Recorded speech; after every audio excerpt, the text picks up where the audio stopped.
del 26 al 38. Y si fueron buenos y se leyeron el estudio que mandé, saben que no vamos a leer Lucas 1:26, sino que vamos a leer Miqueas 5 del 2 al 3.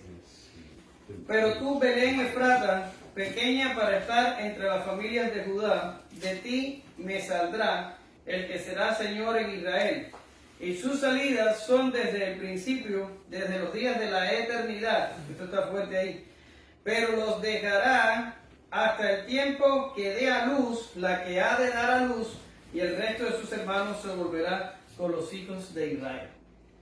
Gracias te damos, Señor, en esta mañana. Bendícenos a todos por medio de tu palabra y háblanos.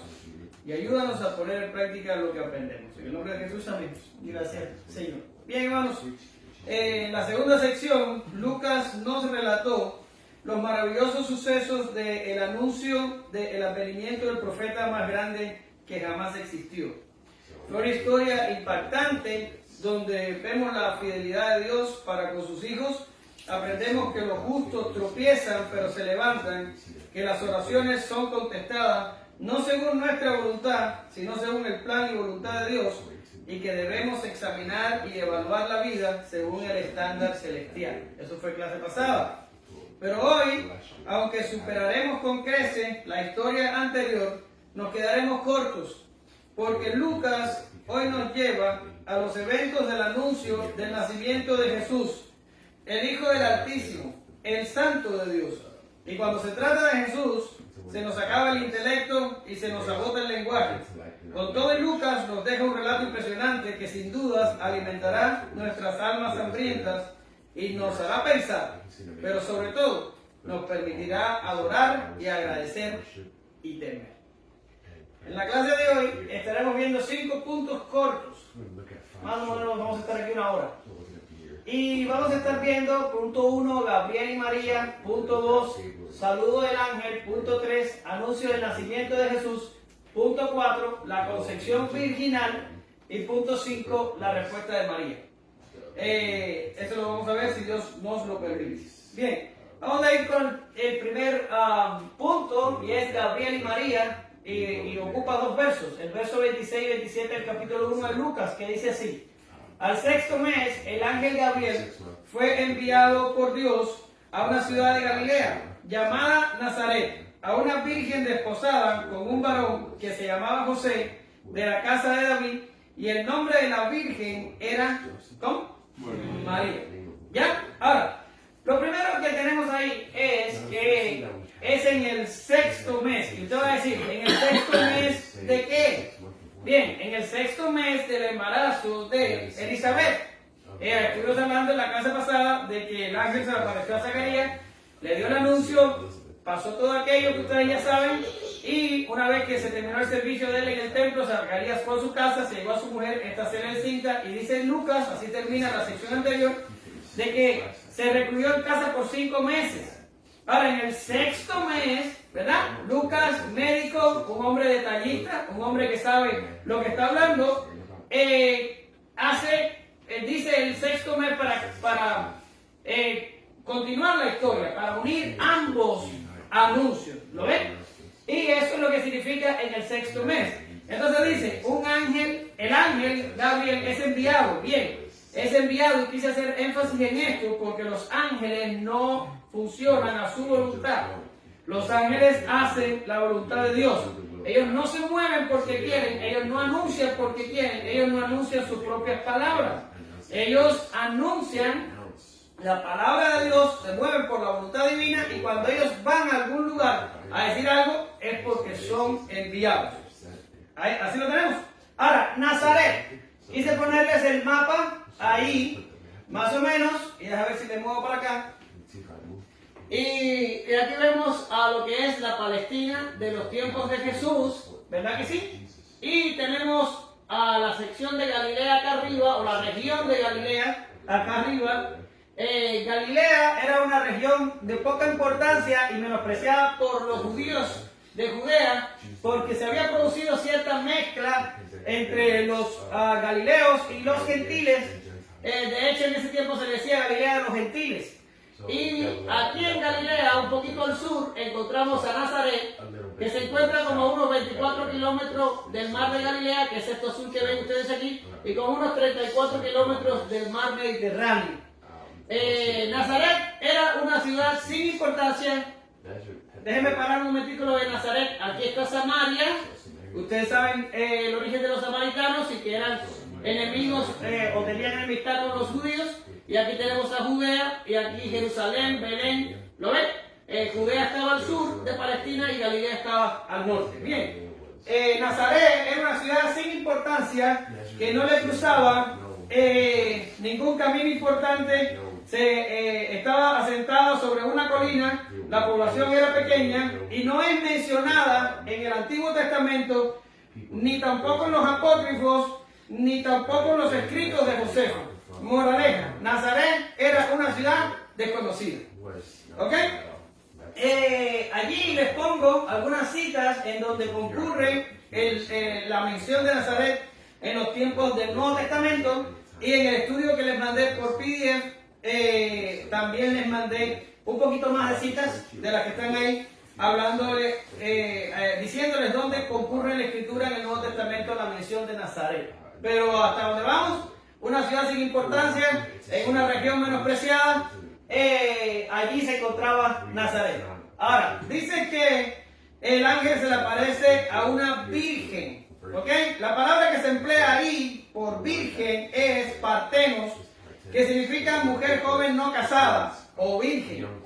Esta palabra, partenos, la usa la Septuaginta en Isaías 7:14 al traducir de la palabra hebrea alma.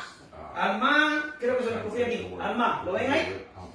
Hay una discusión de acuerdo a qué significa la palabra partenos para los traductores de la Septuaginta y sobre todo qué significa en el Nuevo Testamento. Y hay algunos que siempre quieren traducirla como una mujer joven, sin hacer énfasis en que era virgen, ¿verdad? Porque ya ustedes saben, no tengo que dar muchos detalles al respecto, la Iglesia Católica tiene toda una doctrina que por demás es falsa acerca de María con respecto a estas cosas, y hacen mucho énfasis en la virginidad de María. De hecho, ellos dicen que María continuó siendo virgen después de haber nacido Jesús. Y esto tiene una explicación y todo, pero yo creo que no es necesario que lo abordemos en el día de hoy. Ahora, por esta versión a la virginidad de María, han tenido algunos como que suavizar el término partenos aquí en el texto. Sin embargo, ustedes ya aprendieron cuando estudiaron conmigo hermenéutica que las palabras tienen un significado según qué, según el contexto, ¿verdad? ¿Se acuerdan cuando estudiamos eso y vimos que mundo aparece en algunos textos significando una cosa y mundo aparece en otros textos significando cosas diferentes? Entonces, ¿cómo lo establecemos? Lo establecemos por el contexto donde transcurre la palabra en sí.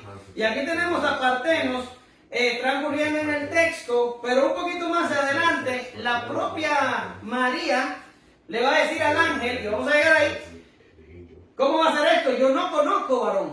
Ella misma explica al ángel, yo no he tenido nunca relaciones sexuales. Por causa del contexto sabemos que el partenos aquí, donde lo estamos viendo, es una mujer joven no casada, o sea, una mujer joven que no había tenido relaciones sexuales.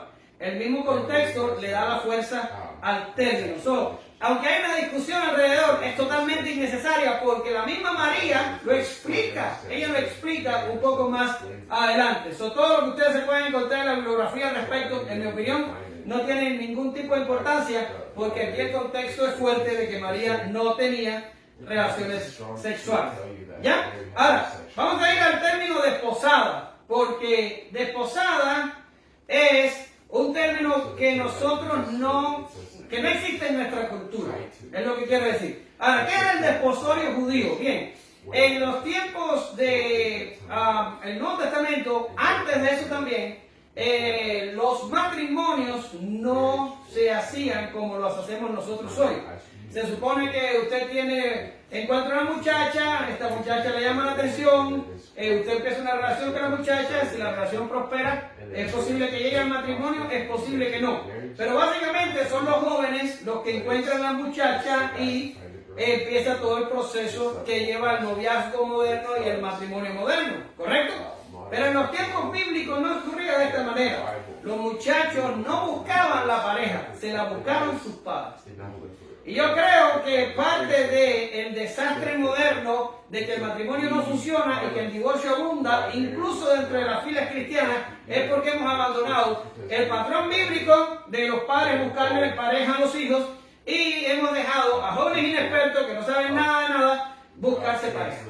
Pero sí, hermanos, en los tiempos bíblicos los padres, desde que los niños eran tan pequeños como ella y Eisa, los padres buscaban pareja entre iguales.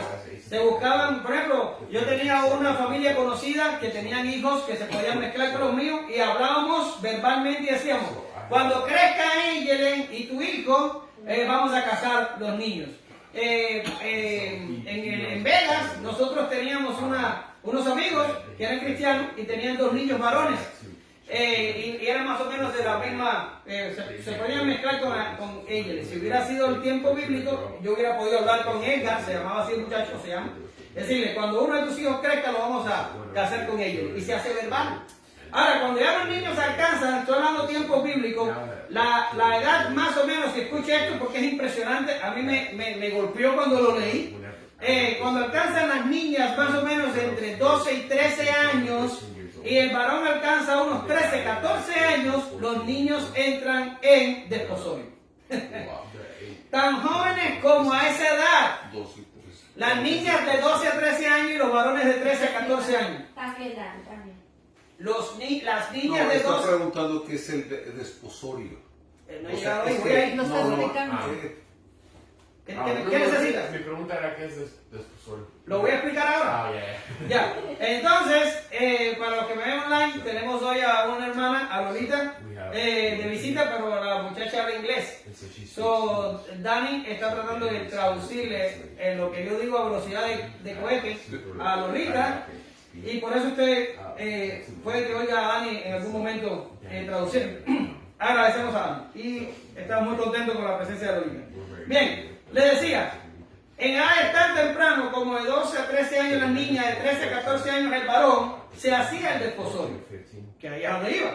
¿Y qué es lo que es el desposorio? Bueno, se tomaban aquellos niños, porque en mi opinión, no importa que la Biblia, que en los tiempos bíblicos dijera, en mi opinión, van a ser niños toda la vida. Cogían a estos niños y los llevaban con los ancianos de la iglesia y en la presencia de testigos se hacía el desposorio. ¿Qué es lo que es el desposorio? El desposorio es un contrato legal que unía a estos 2 muchachos para que dentro de un periodo de un año se efectuara el matrimonio.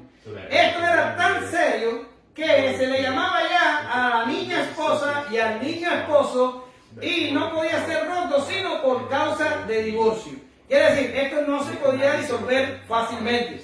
El desposorio era serio. Miren, Deuteronomio 22, del 23 al 24, dice, si hubiera una muchacha virgen desposada con alguno, y alguno la hallara en la ciudad y se acostare con ella, entonces los sacaréis a ambos a las puertas de la ciudad y los apedrearéis y morirán.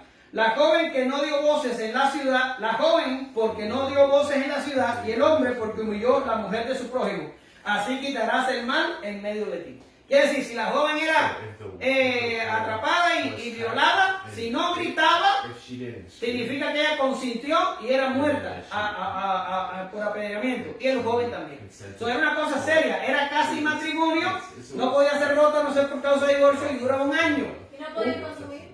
No consumaban hasta el matrimonio. Duraba un año en los que se preparaban el matrimonio y sobre todo se probaba la fidelidad de las partes.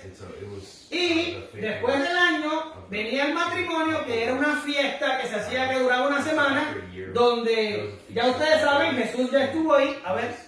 O sea, quiere decir que el desposorio es como si ya estaban comprometidos. O sea, en nuestro tiempo. En nuestro tiempo el compromiso no es ni siquiera eso, es una cosa más seria que el compromiso. Porque estaban ya. Lo único que se diferencia el desposorio bíblico del matrimonio es que en el matrimonio hay relación sexual y en el hasta después de un año. Ajá, o sea, el desposorio duraba un año y después de ese año venía ya el matrimonio y la fiesta duraba 7 días. Pero ya estaban juntos. No, ellos no vivían juntos en el desposorio. Ellos estaban separados. Es para probar fidelidad. Es para probar fidelidad, para probar que la muchacha es fiel y que el muchacho es fiel durante un año. ¿Ya? Y al año entonces se casan, que es cuando empiezan a vivir juntos y cuando aparece la relación sexual. ¿Lo ves? La fiesta de matrimonio duraba una semana, ya Jesús estuvo en una fiesta de matrimonio, lo vamos a ver más adelante en Caná. Y vamos a hablar bastante de esto. Y era toda una celebración y el día séptimo el amigo del esposo le entregaba a la novia, todo el mundo se iba y se consumaba el matrimonio. ¿Ya? Ahora, el desposorio era serio, era muy serio, no podía disolverse a no ser que se encontrara algo en la novia. Mire lo que dice Deuteronomio 24:1. Cuando alguno tomare mujer y se casare con ella, si no le agradare por haber hallado en ella cosa indecente, le escribirá carta de divorcio, ¿lo ve? Le escribirá carta de divorcio y se la entregará en su mano y la despedirá a su casa. Quiere decir, el desposorio era un prematrimonio. No había convivencia ni relación sexual, pero era algo tan serio como un matrimonio. Nosotros no tenemos nada parecido en nuestra cultura actual, ¿verdad?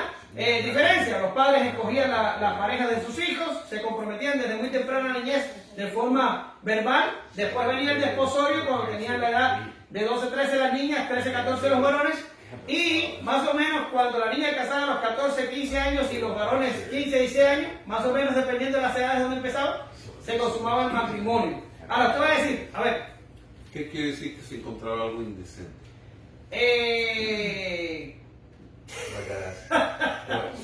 Indecente, estaba tratando de encontrar una señal de que la muchacha no se haya guardado para el matrimonio. Sin embargo, como todo sucede en la vida, el pueblo judío tomó esta regulación como cualquier cosa. Incluso si la muchacha era virgen, pero en la relación sexual no le agradó, o descubrió algo como un olor, algo que vio que no lo había visto antes. Acuérdate que las mujeres antes se andaban bien cubiertas, que era difícil encontrar algo. Si al hombre no le agradaba lo que veía o lo que probaba, podía despedirla con carta de divorcio. ¿Ya? Era serio. Ahora, estaban diferencias. Diferencias, bueno, pues los padres escogían las parejas a bien temprana edad, y esto se hacía. Usted va a decir, ¿por qué tan niños? Bien, el asunto es que ya en estas edades, los niños biológicamente están en edad reproductiva. Están madurando, pero ya están ahí. Y ustedes lo saben, los jóvenes que tengo aquí hoy, que están cerca de la adolescencia, todavía en ella, que la adolescencia te vuelve loco con tanto movimiento hormonal, tanta tentación y tanta cosa. Y lo que querían evitar los antiguos era esto, este proceso de tentación en el que tú tienes que aguantarte y decir, tengo que quedarme virgen para matrimonio, y la adolescencia se demora 7 años, el sufrimiento es mortal. Y generalmente los jóvenes terminan cayendo en la tentación. Esta gente, para evitar esto, adelantaron todo ese proceso de matrimonio a los 13, 14 años para que no tuvieran las parejas o los jóvenes que sufrir todo el periodo de adolescencia célibe y esperando que llegara el tiempo del matrimonio. ¿Lo ven? Ahora, yo no quiero decir que sea justificado o no.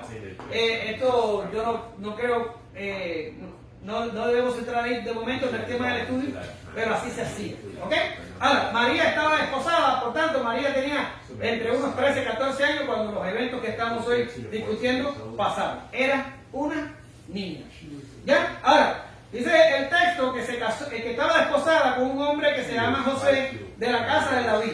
Esto es importante porque el Mesías ha de ser descendencia de David y tiene que heredar el trono de David. Y usted va a decir, pero espérame.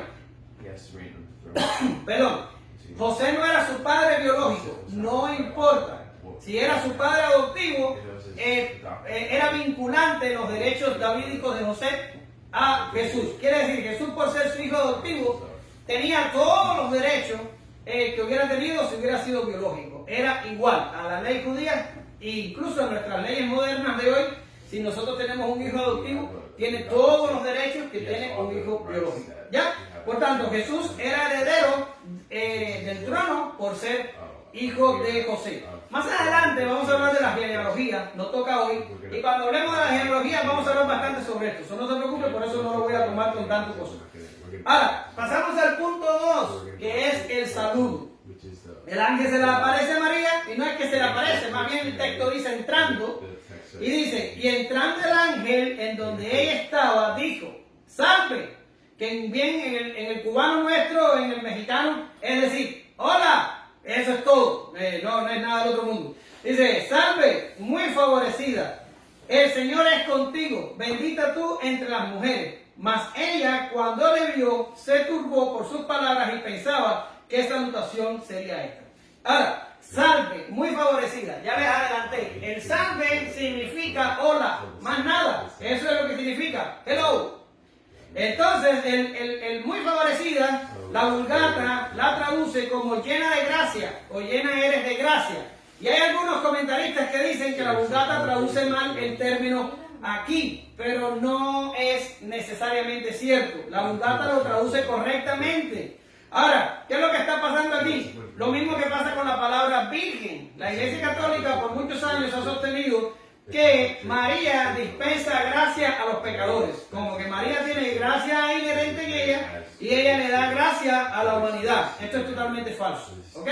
María, y vamos a hablar un poquito más adelante de esto, no tiene gracia inherente. Ella no tiene gracia en ella. Ahora, el texto aquí el ángel está diciendo, llena eres de gracia. Sí, porque la recibió. Y eso lo vamos a ver más adelante. Ella recibe gracia ¿de quién? Del único que se recibe gracia en esta vida, de Dios. ¿Ya? Ahora, él le dice, llena eres de gracia. Y le está diciendo básicamente que ella es una receptora de esa gracia, un depósito, un lugar donde hay abundante gracia. ¿Lo ven? Ahora, ella no es la poseedora de esa gracia ni la dispensadora de esa gracia. María es una simple muchacha insignificante, de un pueblo insignificante que ha sido objeto de la gracia de Dios. Simple, eso es lo que significa ahí. Ahora, el ángel le sigue explicando. Llena eres de gracia y dice, el Señor es contigo. Esta es la frase importante aquí. ¿Por qué está llena de gracia? Porque el Señor es contigo. De hecho, esta palabra llena de gracia la encontramos en las cartas paulinas hablando acerca de los cristianos. Nosotros también hemos recibido la gracia de Dios tal como la recibió María. No hay ninguna diferencia entre la gracia que ella recibió y la gracia que recibimos nosotros. Ahora, el ángel le dice, el Señor es contigo. Esa es la prueba de que María ha sido objeto de la elección de Dios para esta misión. No es lo que es María simple objeto de la elección. Como nosotros hemos sido objeto de la elección. No por gusto ellos nos pusimos a cantar. No sé por qué la gracia del Señor en mí se quiso demostrar. No sé, yo no sé. Si yo hubiera sido Dios, posiblemente yo no me hubiera escogido a mí mismo. Y posiblemente eso mismo pasa con usted. El Señor siempre escoge. ¿Por qué escogió a María? Porque la escogió. Eso nos lleva a una explicación de lo que pudo haber en María. De hecho, en María no había nada. Y lo vamos a ver más adelante. Ahora, el Señor estaba con ella. Eso es toda la diferencia. De Dios recibe ella la elección y la misión. Que ambas cosas son frutos de la gracia de Dios, que ustedes saben lo que significa, es favor no merecido. ¿Verdad que sí? Las bendiciones recibidas a María no la hacen a ella el centro de la atención. Dios es el centro de la atención que está con María. ¿Lo ven? A veces nosotros tratamos de pensar que los seres humanos somos especiales porque somos objetos de la gracia de Dios.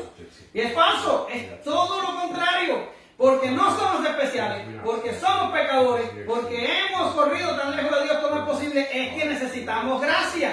Es todo lo contrario. Si Dios se dirigiría a nosotros por algo que ha visto en nosotros, su trato con nosotros, ya no sería por gracia. Pero ¿qué es lo que significa por gracia? Me acerco a ti, no porque lo merezcas, sino porque te quiero dar un don que tú no mereces. Es exactamente eso. Es lo que le pasó a Noé. ¿Por qué Noé escapó en el arca con su familia? ¿Porque era bueno? Negativo. Dice, pero Noé halló gracia delante de los ojos, de Dios. Me voy a hacer agua. Isaías 1:9 y también Romanos 9:29 nos dice que si el Señor de los ejércitos no nos hubiera dejado descendencia, como Sodoma, hubiéramos venido a ser semejantes. Quiere decir, es Dios el que sale en nuestra búsqueda, es Dios el que sale y nos salva, nos encuentra y nos salva. Y no lo hace porque ve algo especial en nosotros, lo hace porque es un Dios de gracia. ¿Lo ven? Entonces, el Señor es contigo. Esa era toda la diferencia. Bendita tú entre las mujeres. De nuevo, a causa de lo recibido, era bendita entre las mujeres porque era la mujer escogida para que el Hijo de Dios naciera. Pero no es especial en ella misma, es especial porque va a cargar en sus entrañas al Hijo de Dios. Perdón.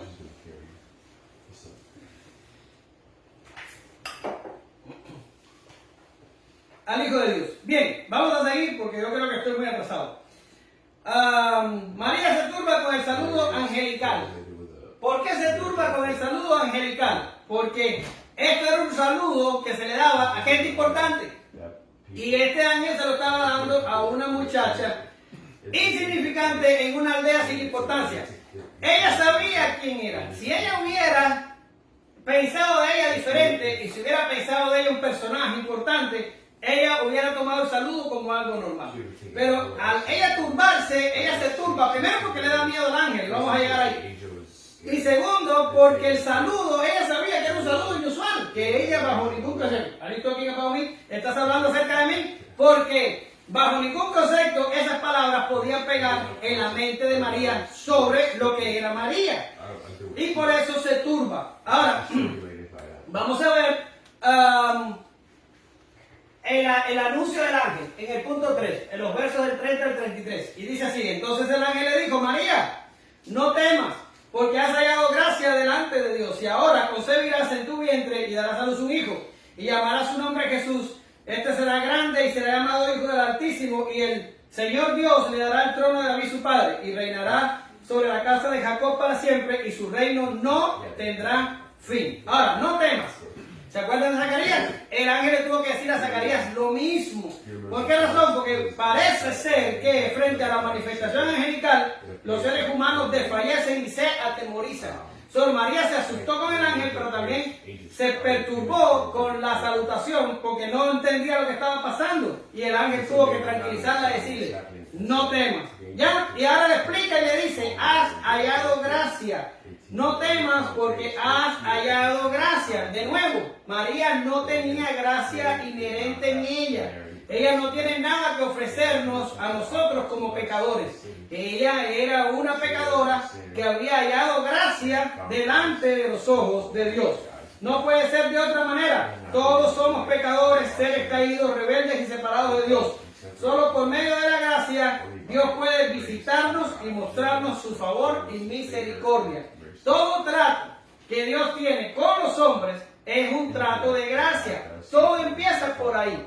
Porque no hay ningún hombre, no lo ha habido y no lo habrá, que sea merecedor de cualquier cosa que venga de parte de Dios. Todos somos seres caídos. Ahora, el ángel viene y le dice, ahora concebirás. La pregunta de María en el verso, por la pregunta de María en el verso 34, sabemos que ella entendió que esta concepción sería inmediatamente, no era algo futuro. El cumplimiento de las palabras del ángel sería inmediato. Quiere decir, ahora concebirá, se está diciendo, tanto como vas a concebir. Exacto, now. Eso es lo que estoy hablando. Ahora, dice, y darás a luz un hijo. Ok, esta era la cúspide del anuncio. Daría a luz un hijo, un niño que cambiaría la historia. Un nacimiento prometido ya de largo tiempo, Isaías 7:14, nacido de mujer, Gálatas 4:4, mostrando la importancia de la mujer en el plan de redención, 1 Timoteo 2:15. ¿De qué estoy hablando? Las mujeres formaron parte del plan de redención desde el mismo principio. ¿Verdad que sí? Es de la mujer, es de Eva que vendría quien le heriría la cabeza a Satanás. Es Sara, la madre de Isaac, en la cual Dios también hizo milagros para que pudiera concebir. Es María, la madre de nuestro Señor. Es Elizabeth, la madre del precursor del Mesías. Siempre han habido mujeres mezcladas en la historia de redención. Y si usted ve la genealogía de Mateo, usted va a encontrar 4 mujeres, pero no vamos a hablar mucho de eso porque no sale del tema. Allí mismo, en esa genealogía. Por tanto, las mujeres han sido importantes en toda la historia de la redención.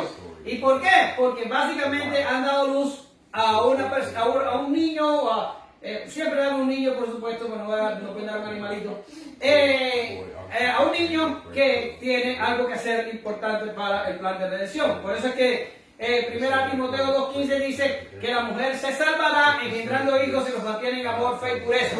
¿Por qué razón? Porque la mujer, a pesar de que fue la iniciadora del pecado y caída original de la raza, también es la que da a luz y produce los niños que cambiarán la historia y moverán la historia de la redención hacia su culminación. ¿Lo ven? Ahora, y dice, y llamará su nombre Jesús. De Mateo 1:21 conocemos que sería nombrado Jesús, ahí está, que sería nombrado Jesús porque significa Él salvará a su pueblo de sus pecados.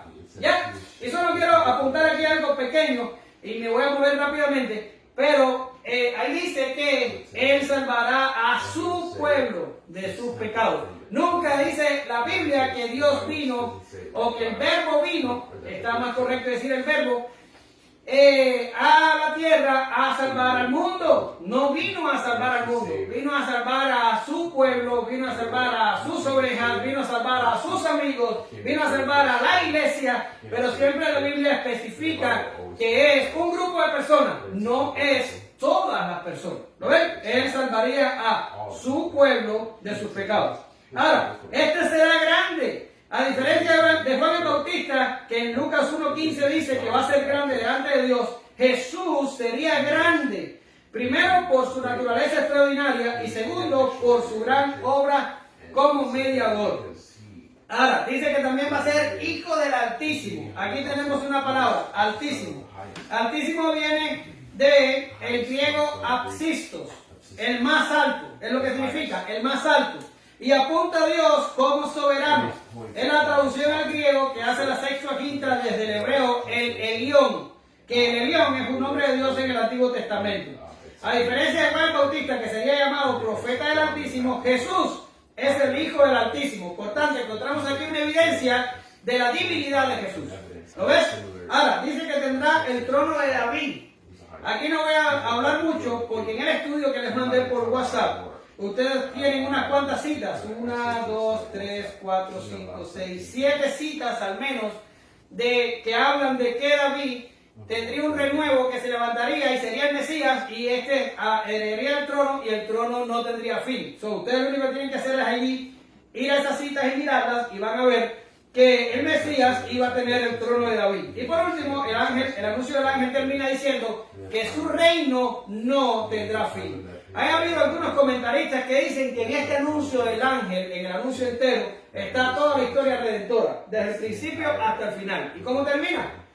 Su reino no tendrá fin. ¿Por qué razón? Porque Jesús, cuando vino a la tierra, Jesús inauguró su reino y se fue al cielo en su ascensión y allí fue coronado y Jesús es rey sobre nosotros. Es increíble, pero hay unos cuantos creyentes que son creyentes verdaderos y que piensan que Jesús no reina hoy, sino que reinará en un milenio que va a ocurrir no sé cuándo.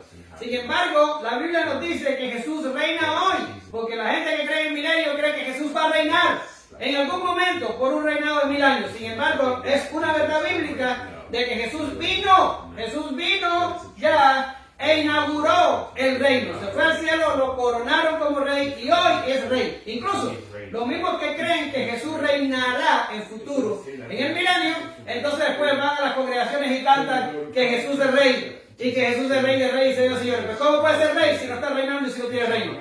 Entonces cantan una cosa y creen otra. No sé cómo puede suceder semejante cosa. Ahora, Jesús inauguró un reino, pero este reino va a ser consumado cuando Jesús venga.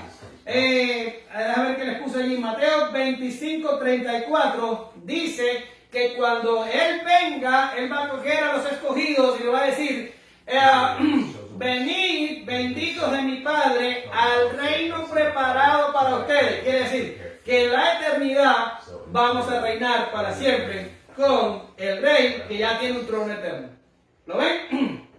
Ahora, llegamos a la parte difícil de la clase, la concepción virginal. Entonces María dijo al ángel: ¿cómo será esto? Pues no conozco varón. Respondiendo el ángel le dijo: el Espíritu Santo vendrá sobre ti y el poder del Altísimo te cubrirá con su sombra, por lo cual el santo ser que nacerá será llamado Hijo de Dios.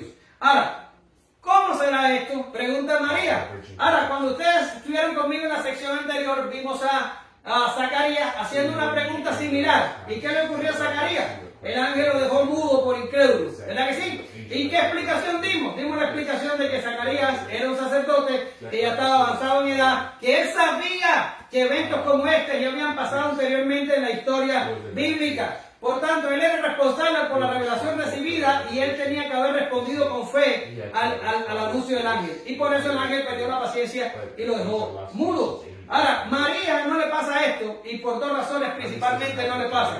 No le pasa, primero, porque María creyó. Déjame regresarme aquí.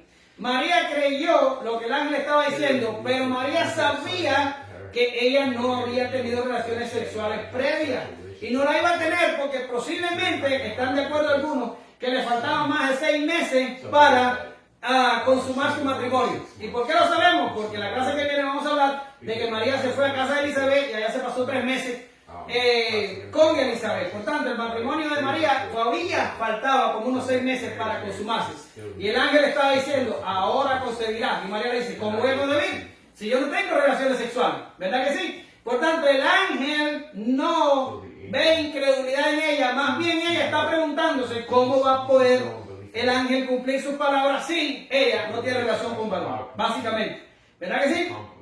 Y aquí es donde el ángel le dice que ella va a concebir del Espíritu Santo. Ahora, esto nos lleva a lo que se conoce en teología como la concepción virginal. O a lo mejor usted ha oído el nacimiento virginal, ¿verdad que sí? Sin embargo, yo digo que es un error decir nacimiento virginal, porque en realidad el nacimiento de Jesús fue como todos los nacimientos de todas las personas que tenemos aquí, a no ser que usted haya nacido por cesárea. Si usted nació normal, saliendo por donde todos los seres humanos salen, así fue el nacimiento de Jesús. Solo no tenía nada de extraordinario. ¿Qué fue lo extraordinario? Lo extraordinario fue la concepción. Por tanto, yo en la clase, y casi siempre, me dirijo a este evento como la concepción virginal. El nacimiento fue como un nacimiento normal. Ahora, vamos a ver primero lo que no es concepción virginal, porque hay demasiado en la bibliografía de gente diciendo de todo un poco. Ahora, ¿qué es lo que no es la concepción virginal? No es un evento que se pueda hacer, que pueda ser explicado naturalmente. Ustedes lo saben mejor que yo. Y si no lo saben, yo se los digo. ¿Qué se necesita para tener un hijo? Se necesita un hombre y una mujer. Yo me quedé impresionado en estos tiempos como los bárbaros de la ideología de género y sobre todo las mujeres que forman parte de este movimiento y aquellas que son bien estrictas en un feminismo raro ahí, ellas dicen que los hombres no son necesarios, que ellas pueden tener un mundo perfecto sin los hombres. Yo digo, bueno, será un mundo perfecto que va a terminar en los próximos 50 años. Porque sin un hombre no van a poder enseñarle su ideología a sus hijos y la ideología y ellas van a morir muy pronto porque necesitan un hombre para poder procrear. Necesitan un hombre. Y esto es pura biología. El hombre aporta 23 cromosomas y la mujer aporta 23 cromosomas. Se unen en el momento de la concepción y forman un ser independiente y único que sería hijo de ambos. ¿Verdad que sí? Ahora, esta explicación que les acabo de dar, que es básica biología, no explica la concepción virginal. ¿Por qué razón? Porque Jesús no tuvo un padre humano. Por tanto, la única cosa genética que hubo en esa concepción fue los 23 cromosomas que aportó María. Hay algunos que van lejos y dicen que el Espíritu Santo hizo un esperma humano, quiere decir, creó un espermatozoide humano y lo puso allí para que se produjera la cosa. Yo no puedo ir ahí, es demasiada imaginación. Yo no sé, prefiero decir, yo no puedo explicarlo cómo pasó y se acabó, porque ya decir que hizo esto, que hizo aquello, yo creo que se va al campo de la especulación. Ahora, la concepción virginal no es algo que puede ser explicado naturalmente. Punto y se acabó. No les voy a dar una clase científica de cómo pasó, porque no tengo ni la más mínima idea cómo pudo suceder. Ahora, tampoco es que la persona de Jesús fue creada ex nihilo en el cuerpo de María. Esto lo hablan algunos también, y es un disparate total. Y no disparate, es herejía. ¿Qué It's es heresy. ex nihilo? Ex nihilo, de la nada. Que Dios creó al hijo y lo puso en el vientre de María. Ex nihilo.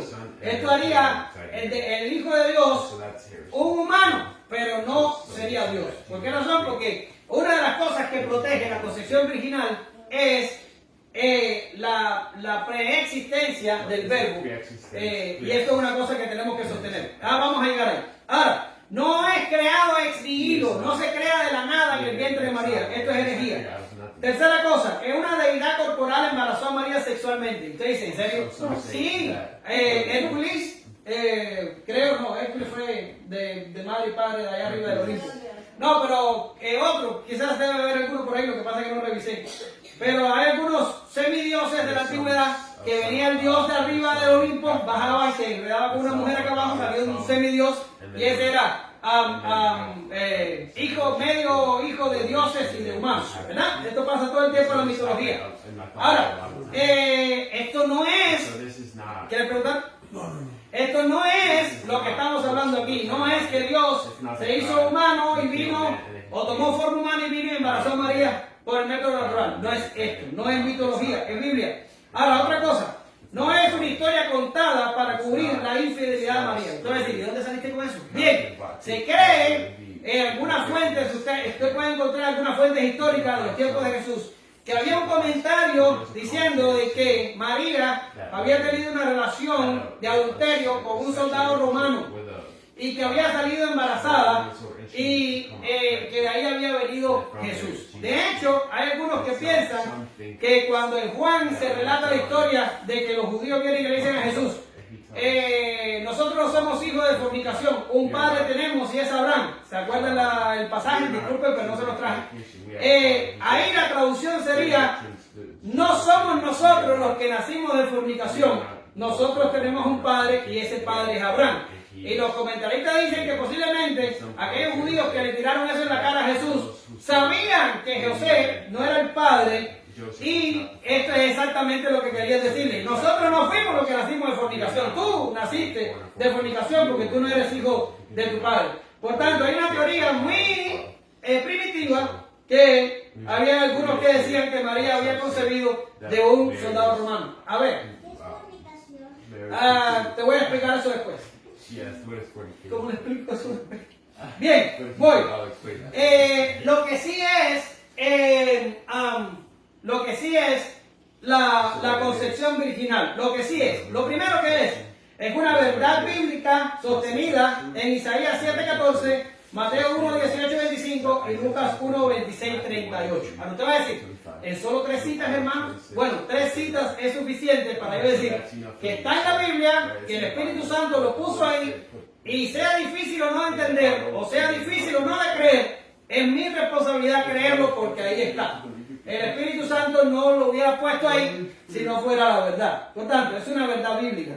Lo segundo, es la doctrina que establece que Jesús no tuvo un padre humano. Y este sería el concepto. ¿Cuál es el concepto de concepción virginal? Es la doctrina que establece que Jesús no tuvo un padre humano. Punto y se acabó. El Espíritu Santo y María fueron los agentes en la concepción de Jesús. Ahora les puse ahí este párrafo de aquí, que lo leí de Karl Barth, y me impresionó cuando lo leí porque es tan preciso en lo que queremos decir. Y dice Barth que María participa en la concepción virginal como ser humano virgen, escucha ahora, no dispuesto, no ejecutante, no creativo, no soberano, solamente listo, solamente receptivo. Y hay algunos que han tomado la osadía de acusar a Barth de racista y de machista por poner a María como el depósito. Y yo pregunto, ¿qué otra cosa podría ser María sino un depósito que estaba recibiendo a la segunda persona de la Trinidad para encarnarse en ella, por Dios de los cielos? ¿Ok? Ahora, María, un ser humano virgen, no dispuesto, no ejecutante, no creativo, no soberano, solamente listo, solamente dispuesto. ¿Qué significa? Que fue el Espíritu Santo el que hizo lo que hizo. Omar, pero ven acá, ¿qué hizo? No sé lo que hizo. Lo que hizo, encarnó a el Verbo en María. ¿Cómo lo hizo y qué hizo? No tengo la menor idea y no creo que nadie la tenga. Ahora, lo tercero. Lo que sí es la concepción virginal es, por tanto, lo que permite o inicia la encarnación o es la primera etapa de esta. Porque hay mucha discusión en de qué estamos hablando aquí. Es la concepción virginal, lo mismo que la encarnación. Hay algunos que dicen que son sinónimos, hay otros que dicen que no. A mí me da igual, pero en la concepción virginal es donde se une lo divino con lo humano. Ahí se produce la fusión, la unión del verbo con la humanidad de María. Y lo que se produce después de eso o durante eso es lo que llamamos encarnación.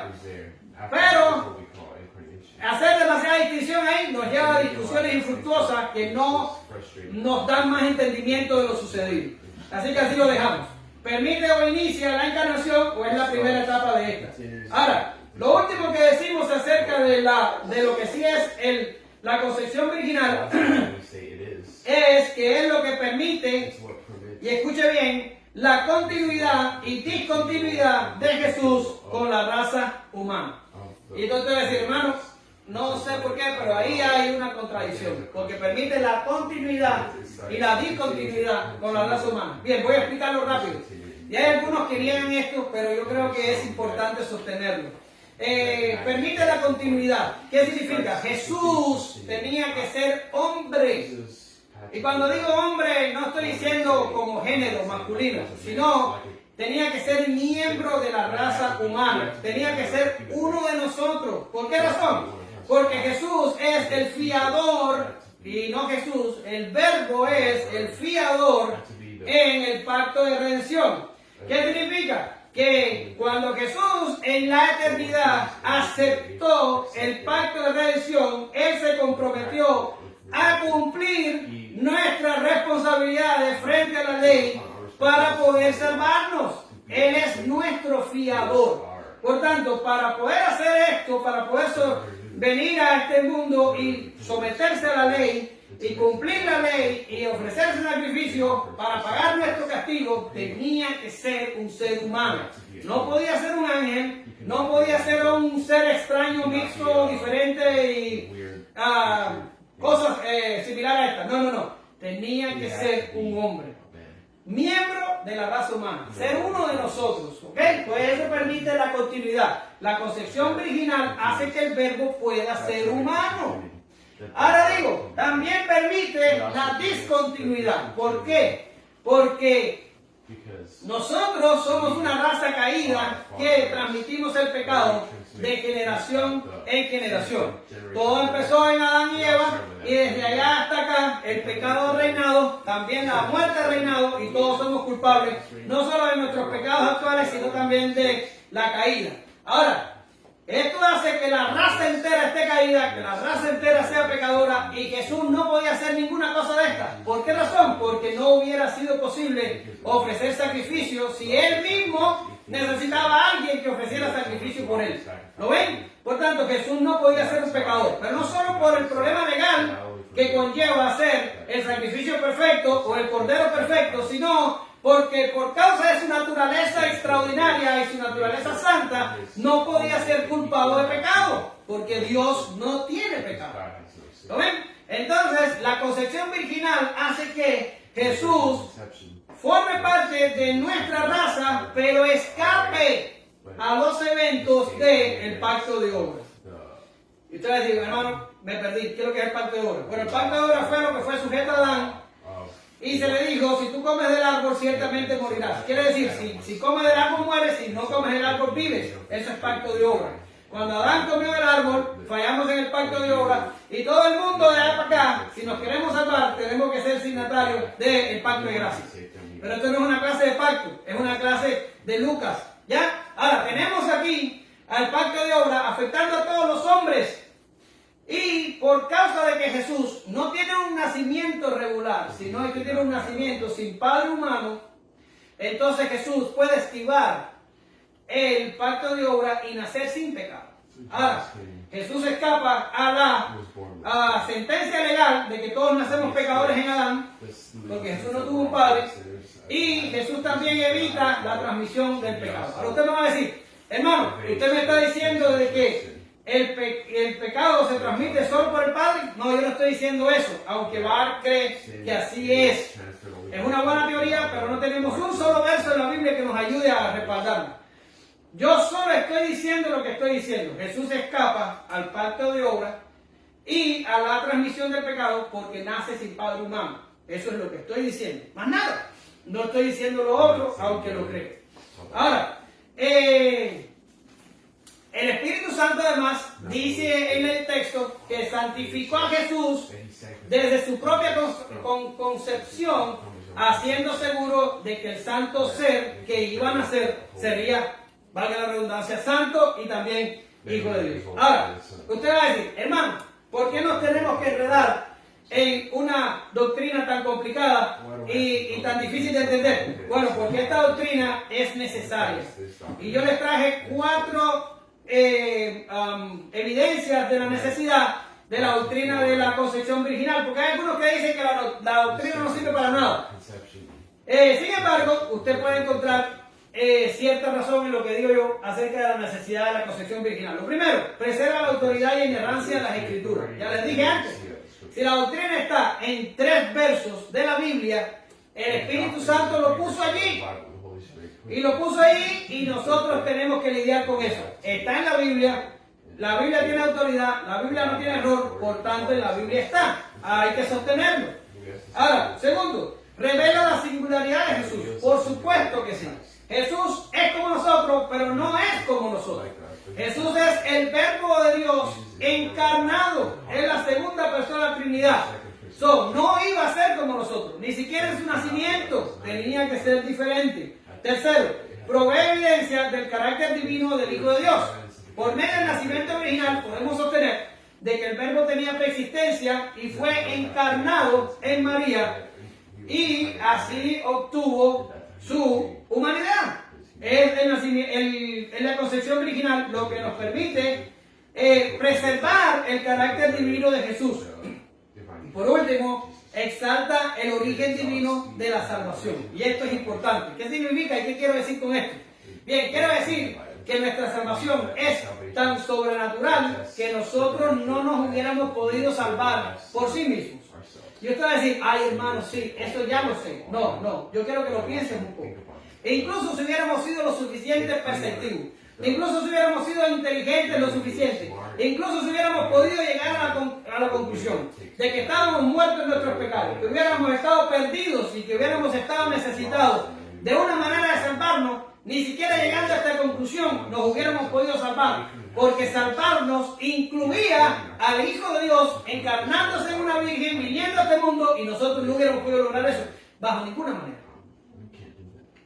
¿Lo ven? Esto es divino desde el principio hasta el fin. Esto se trata de Dios desde el principio hasta el fin. Esto glorifica a Dios desde el principio hasta el fin. Y no quiero que parezca grande desde el principio hasta el fin. No, en cada momento, etapa y suceso de nuestra salvación y del plan de redención, esto es completamente divino. Completamente divino. Por tanto, el santo ser que nacerá también será llamado Hijo de Dios. Ya lo habíamos dicho antes, Hijo del Altísimo en el verso 32, y también se le dice Hijo de Dios en el verso 35. No voy a entrar ahí. Ambos señalan a su divinidad. En concordancia con Juan 1:14, el Verbo por medio de la encarnación vino al mundo.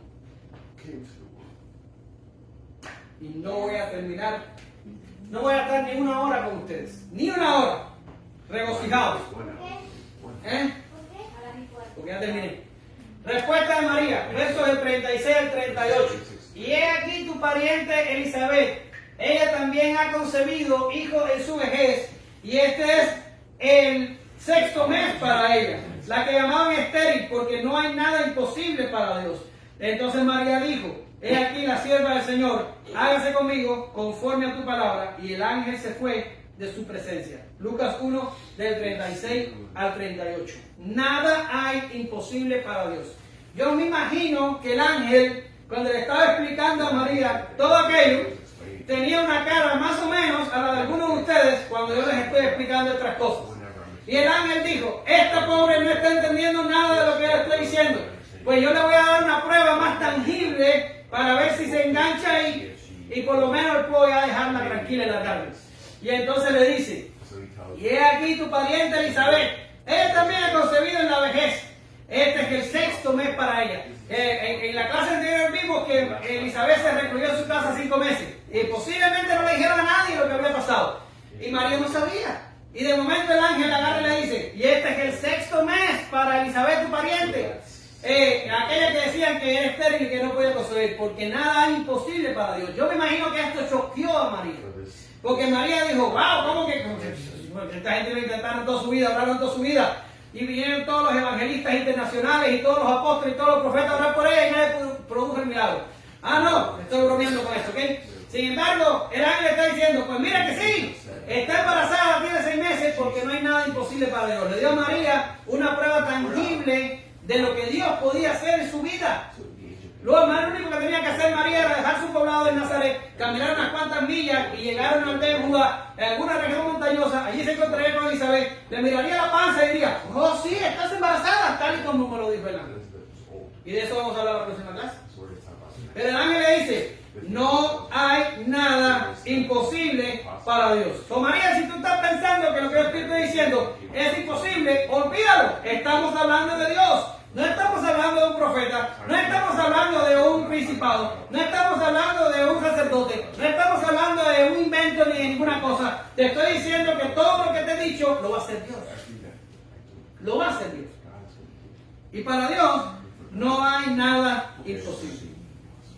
Ahora, hermano, esto no significa que ustedes van a salir de aquí y aquel va a hacer una facultad de teología y el otro va a hacer una no sé qué cosa en su vida y que aquel va a encontrar sus sueños y que yo voy a encontrar los míos y que Dios es nuestro genio de la lámpara porque para Él no hay nada imposible. No es así. ¿Ya? Dios tiene un plan y lo decretó desde la eternidad. Y tiene el poder para ejecutar ese plan. Porque no hay nada imposible para Él. Lo que Él se propuso en su plan, Él lo cumplirá. Por muy imposible que parezca para nosotros, Él lo cumplirá. No significa que Dios está responsabilizado con nuestros sueños carnales y que Él va a hacer que todo lo que nosotros queramos, tipo genio de la lámpara, lo vamos a obtener. No funciona así. Les dejé unas citas. Ay, perdón, es que se me olvida. Ahí están las citas. Génesis 18, 14, Salmos 115, 3, Jeremías 32, 17 y Daniel 4, 35. El Salmo 115, 3 conocido. Nuestro Dios está en los cielos y todo lo que quiso hacer ha hecho. Ok, tenía planes de que ustedes lo leyeran, pero quiero terminar en 4 minutos para que sea una hora. Vamos a decirlo luego. Bien, nada es imposible para Dios, pero ¿cómo responde María? ¿Qué respondió María? María dijo, aquí está la sierva del Señor. Wow, ¿oyeron eso? Recapitulemos. María tiene no más de 14 años. Está desposada con su marido, pero el compromiso no termina aún. Ella es una joven corriente como cualquier otra que vive en una ciudad poco importante y que sus planes más inmediatos son la consumación del matrimonio en los meses venideros. A esta joven se le aparece un ángel con un saludo perturbador y un anuncio increíble. Habla de embarazos virginales y del Hijo de Dios encarnándose y viniendo al mundo. Pero José no está presente, ni la sociedad tampoco. Para ellos solo será otra joven que no fue fiel en su desposorio. Será otra adúltera que merece la muerte, porque nadie anda por ahí creyendo que Dios camina sobre la tierra y que las vírgenes conciben. Pero la respuesta de esta joven es: he aquí la sierva del Señor. No sé ustedes, pero yo quiero tener en esta iglesia 10 jóvenes como María. Yo cambiaría 10,000 diezmadores por solo 10 de estas jóvenes. He aquí la sierva del Señor. ¿En serio? Esa muchacha sabía que una cosa como esa le podía costar la vida. ¿Quién le iba a creer su historia? ¿Quién iba a decir, oh sí, concebiste, pero felicidades, qué bueno? Nadie iba a creer su historia. De hecho, hubo algunos, como ya dije antes, que no le creyeron. Era someterse al descrédito eterno. Era someterse a la burla y a la crítica aún de los seres que más la amaban, como el propio José, que vamos a aprender posteriormente lo que quiso hacer José, ¿verdad? Y dijo, he aquí la sierva del Señor. Y nosotros a veces decimos, oh, qué duro ser cristiano, qué duro, se burlan en la escuela, se burlan en el trabajo, se burlan en la sociedad. Todo el mundo se burla de mí por ser cristiano, hasta familiares míos tengo que se burlan de ser cristiano. ¿Se burlan en serio? Ni siquiera hemos pasado por un cuarto de lo que tuvo que pasar esta joven. Y dijo, he aquí la sierva del Señor. Hay algunos que dicen que debió traducirse, porque ahí el griego es doulos, debió traducirse he aquí la esclava del Señor. Pero a mí me gusta la palabra sierva, porque a veces esclava en nuestra sociedad habla de alguien que está haciendo algo sin el deseo de hacerlo. Lo hace porque se lo manda. Pero yo creo que María iba más allá. María le dice también al ángel, que tu palabra se cumpla en mí. Que tu palabra se cumpla en mí. Qué trabajo asombroso y misterioso produce la gracia en el pecador. Qué potente cambio produce el Espíritu cuando nos hace nacer de nuevo. Qué transformadora es la fe en nuestros cuerpos caídos. ¿Qué ser humano en sus propias fuerzas pudo jamás decir a Dios que tu palabra se cumpla en mí? Los seres humanos huyen, se esconden y sobre todo hacen su voluntad. Jamás aceptarían la voluntad de otro. Jamás renunciarían a su falsa libertad. Imposible es que renuncien a su placentera cautividad. Solo alguien que le pertenece a Dios puede anhelar la voluntad de Dios. Una cosa es muy cierta. María le pertenecía a Dios antes que el ángel llegara. Yo cambiaría 10,000 diezmadores por solo 10 de ellos. Esta mujer tenía 14 años, 13, pero era una creyente. Era una nacida de nuevo. Ella estaba lista en el momento que apareció el ángel. También Zacarías, lo que le fallaron las rodillas. También Zacarías. Qué maravilloso tiempo hemos tenido. Y ya concluyo. Ya se los había advertido, siempre que hablamos de Jesús, nos quedaremos distantes de su gloria, de su grandeza, de su resplandor, de su majestad. Y es que Dios siempre hace las cosas de la forma que más lo glorifica, pero siempre nos resulta la forma más inesperada y hasta podría decirse la más sutil. Pues Dios escoge una niña en una aldea sin importancia para que fuera la madre de su hijo, el Verbo, la segunda persona de la Trinidad. Ahí en el estudio hay una falta de ortografía. Y por medio de algo que llamamos encarnación, pero que es un misterio para nosotros, este Verbo se hizo carne y vino a esta tierra sin importancia a salvar un pueblo sin importancia y sin valor. Han pasado más de 2000 años desde aquellos sutiles eventos y aquí estamos nosotros, mirando cómo nuestra salvación, aunque sea en apariencia, estuvo en las manos de una niña de 15 años. La misma que, aunque le anunciaron cosas increíbles, respondió con fe. Así que terminaré con los jóvenes y con los niños en el día de hoy. Dios ha usado, puede usar y usará jóvenes y niños. Dios alentó a Jeremías a servir, aunque apenas pasaba los 20 años. Y Pablo le advirtió al joven Timoteo que nadie le tomara el poco por ser joven. Y esto es porque todos nosotros, niños, jóvenes y viejos, somos barros. Somos barro en manos del alfarero. Solo queda que Él te diga ven y tú respondes sin dudar y sin temor. Heme aquí. Leemos 1 Samuel 3 del 9 al 10 y dice que Elí dijo a Samuel, ve y acuéstate. Y si te llamare, dirás, habla Jehová, porque tu siervo oye. Y le digo hoy a Eisa, a Ejele, a Alex, a Martín a Lolita y a Dani, les digo hoy, ve y acuéstate. Y si te llamare, dirás, habla, porque Jehová, habla Jehová, porque tu siervo oye. Y dice que así fue Samuel y se acostó en su lugar. Y vino Jehová y se paró y le llamó como las otras veces diciendo, Samuel, Samuel. Entonces Samuel, y ojalá que Ejele y Esa y Dani y Alex y Martín puedan decir, habla, y Lolita, habla porque tu siervo. Te damos gracias, Señor, porque tú eres bueno. Gracias porque esto es divino, Señor. Es divino, es tu mano, es tu poder, es tu ciencia, es tu plan, es tu designio, es tu decreto, es tu voluntad, es tu gloria. No hay nada humano aquí, Señor.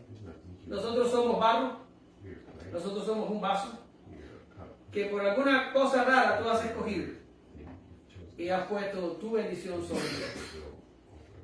Ayuda a estos jóvenes, ayuda a mis hijos que todavía son niños a entender cuán valioso eres. Que nosotros sin ti andaríamos perdidos en este mundo. Nosotros sin ti andaríamos sin propósito en este mundo. Nosotros sin ti nos esperaría una oscura eternidad pagando nuestros pecados en donde nadie quiere estar. Ayúdanos a entender tu valía, Rey. Ayúdanos a entender las grandes cosas que tú has hecho por cada uno de nosotros. Y permítenos alabarte, permítenos glorificarte, permítenos obedecerte y vivir para ti. Damos gracias porque tú escogiste a este joven y nuestro Salvador pudo venir a este mundo a través de ellos. Grandes palabras que distantes estamos de entenderlas, pero con fe las aceptamos y te glorificamos. Por Jesús oramos, en el nombre de Jesús. Amén.